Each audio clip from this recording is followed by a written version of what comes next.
Hi everyone, this is Ellie Mae with Silhouette Secrets Plus, and today I am going to show you how you can take a simple design that is an outline shape, and you could do a few things in the Silhouette software that you might be able to turn it into a cut file where you could cut it in multiple colors, or just alter and get more out of your designs.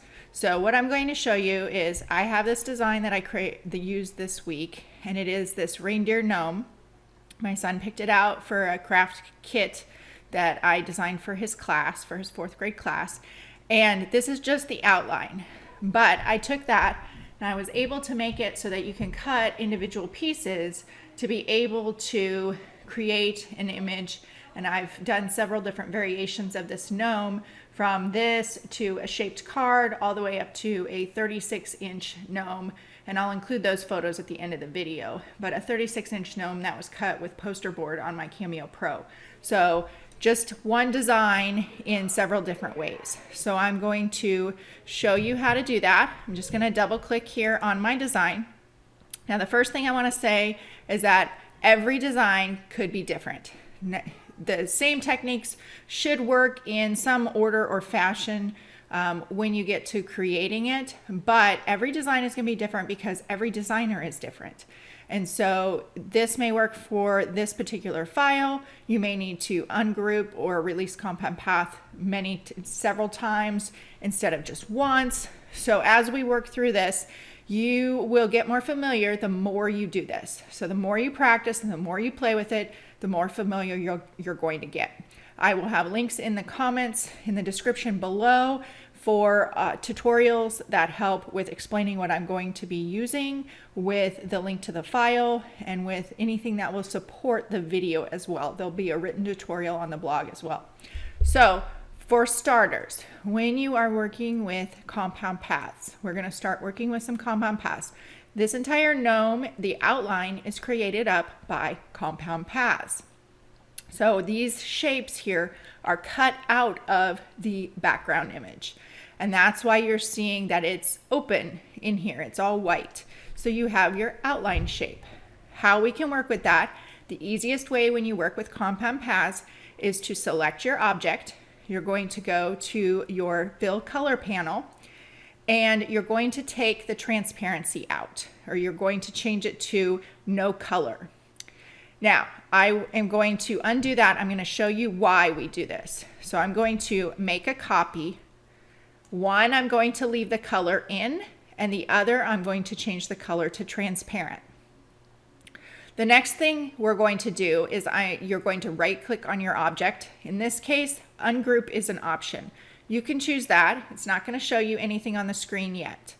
Then if I right click again, I can choose release compound path. Now this is why you want to take the color, the fill color, out of your design. If I have the fill color in, it turns a solid color. Whatever color it was filled with, it has now broken up that design in those individual pieces. And you're seeing that with the selection boxes around each of those individual pieces. If the color is taken out of it, it is much easier to work with when you right click and choose release compound path. I should have ungrouped first, but I can ungroup. When it's an option, I can do it second. So you can do those two in any order if you have the option to ungroup. Again, it's all in how the original designer created the file. So now you can see without the color in, the fill color in it, it's much easier to see and to work with. I know when color is in here and users are releasing the compound path, this can be very intimidating when you have it just turn, especially if it's filled with black. Because if we fill it with black, it's even more difficult to see anything. You can't even see the little gray selection boxes inside. So I'm going to delete this one. I don't need him. But if I select everything, you can see that all of these little pieces are now individual. So what we can start doing is we can start filling this design with color. So I would start with the easiest parts first. Again, every design is going to be different. So I'm going to select the antler. I'm going to hold my shift key down and I'm clicking on the other antler to select it. And then I can fill it with color. So I'm just going to fill it with brown. If I happen to click on the wrong cut line, then you can just use your undo button and go back. Undo is your best friend in the software. The next part I'm going to do this in 3 steps just so you can see. So I have this big portion that I know is the part of the hat. So I can fill that with red. Then I have these little tiny portions here that you can see here. This little small one is a piece of the hat. If I hold my shift key down, this section over here is also a piece of the hat. And this section here is also a piece of the hat. So if I keep my shift key held down, when I left click on those cut lines, then it's going to select all of those at the same time. And I can change it to red. So now you can see that I have all the parts of my hat as red. I want to then group these pieces together. So I'm going to continue to hold my shift key down and I'm going to click on that red big portion for the hat. Then I'm going to right click and choose group. And so now I have the red all as one piece. I'm going to hit undo so it goes back. Now I'm going to go over here and I'm going to decrease the transparency on my page setup panel just so you can see this, because the next portion we have is going to be filled with white. So I'm going to click on the little ball for the hat and I'm going to choose the white color. And then this is your rim of your hat and I'm going to choose white again. Next I have the beard and I can fill that with white. We have his little nose and you can choose the peach-ish, pinkish color. Now I am just choosing colors based on what I want it to be. So if I zoom out here, I can look at it and I can get an idea of what it would look like if I cut it from those colors. It's going to cut out of whatever color you place on your mat to cut that piece out of. My last portion of my actual gnome body is the shirt or the pants or the suit. Let's call it a suit. So what I'm going to do, I have all the little pieces now. What I need is the outer edge here is my outline, or it is my black layer for this particular image. Again, each design that you work with is going to be different. So I'm going to change that transparency down so you can see this a little bit better. With this design, these inner bits here are the inside edge of where the hat is. They should be clear, or they're going to be cut out of your hat. So these would be open places. And the way we can get that, right now, if these are all individual pieces because we have that compound path released. So if I were to fill it with color, it's going to fill in, but I actually don't, this piece is cut out of my original image. I don't need that. So I'm going to undo, click on this image, this cut line to select it. I'm going to select the other inner bit between the antler and this other little portion of the antler. And then what I'm going to do is I'm going to click on the very outside edge of my design. That is the outside border. Now I'm going to right click and I'm going to choose Make Compound Path. And what that's going to do is it's going to cut those little bits, it punches those out of that black outline. And the way you can tell with a compound path if it worked correctly is by filling it with color. Now, don't pay any attention to the black that came forward. What we want to look for here is that it has punched out those areas on our screen. So your design looks like how it would cut. When I made that compound path, all of those little pieces, so we had 1, 2, 3, and I selected a 4th with the outline, they were all on what we would think of as different layers. They were different pieces, so each one was its own sort of layer of the design. When we created that compound path, we sandwiched those together and they punched it out of that background layer. So it's now all one compound path. It's all one layer. So it brought everything to the front. Now it didn't quite bring it all the way to the front because we still see this red. So what I need to do is, this is my background piece. I'm going to right click and I'm going to choose Send to Back.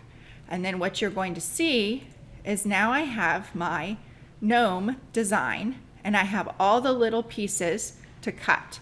So if I wanted to, I did not group the antlers. So what I would suggest is click on your brown antler, hold your shift key down, click on the other one, and hit group. And then you can move those off.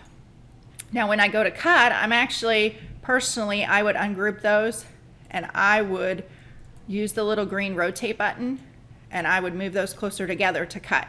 I cut it out of cardstock or poster board, or those are the medias that I was working with. So I can do this. I can just cut it out of a smaller piece of material. It doesn't have to be placed exactly. Now, the next portions I have, so I have my red. I can move my red over here. And the way I work is when I'm cutting cardstock or cutting a design, I keep all of my pieces on the left side that I need to cut. And then, here, let's get these other pieces off of here. So what I did, this is your ball. So when I went to cut my white, I just placed my little ball inside this empty space here so I could maximize my cutting materials. And then I have my little nose. So then I have my background layer. So when I go to cut, the way I work, and everybody is going to be different, but the way I work is I keep all the stuff on the left-hand side off my cutting mat that I need to cut. And then I'm gonna place my black on my mat. I'm gonna cut this. I'm gonna move it over to the right. I'm going to select all my red, move it onto my mat. I'm going to cut this out of red.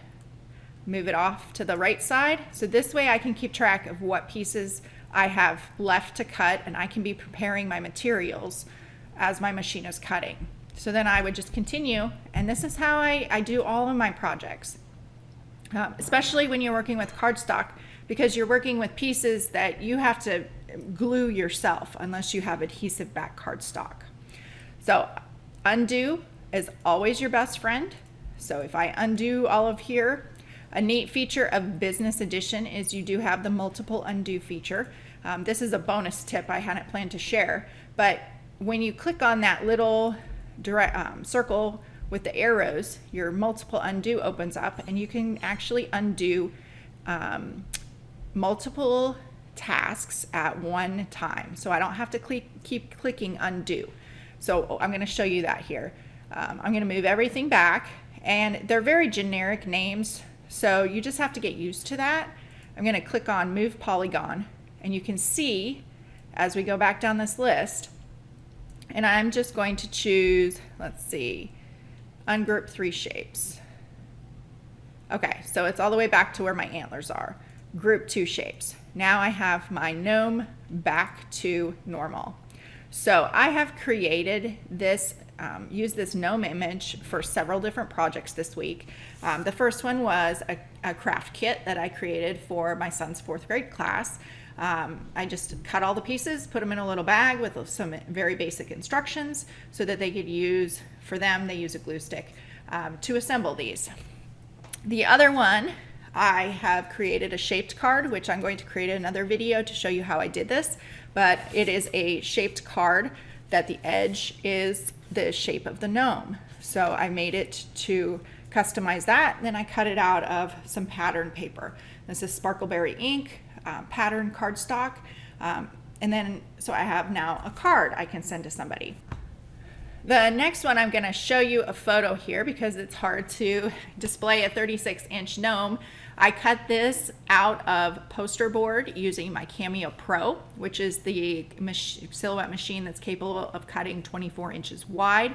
You could also do this on a smaller machine. You would just have to cut it up into a few more pieces with your knife tool. But it's a great way to make your designs go farther for you. Once I start creating a project, more ideas just kind of keep the ball rolling down the hill, and I keep on creating from there.